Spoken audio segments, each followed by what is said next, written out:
ভিক্ষুক রাস্তা দিয়া যায় আর জমিদারের পুত্রবধূও যায়।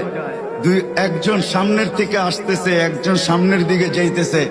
দুইজনের ক্রসিং এর সময় ভিক্ষুকের গায়ের কাদা জমিদারের পুত্রবধূর গায়ে লেগে গেছে। সে দুনিয়া আন্দার করে ফেলছে, স্বামীকে ডাইকা নিয়ে আসছে, বলছে ভিক্ষুক আমার কাপড় নষ্ট করে দিছে। সে শুধু ভিক্ষুক ছিল না, বৃদ্ধ ছিল।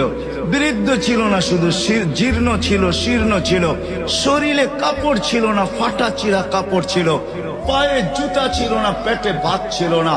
জমিদারের পুত্র সইতে পারে নাই, যৌবনী শক্তি সয়তো সয় কি কইরা তার স্ত্রীর গায়ে ভিক্ষুকের কাদা। বস সমগ্র শক্তিকে হাতে জমা করা, একত্র করা বৃদ্ধের গালে বসায়। বৃদ্ধ কিচ্ছু বলে নাই, শুধু উপরের দিকে তাকায় দুই তিনটা শব্দ উচ্চারণ করছেন।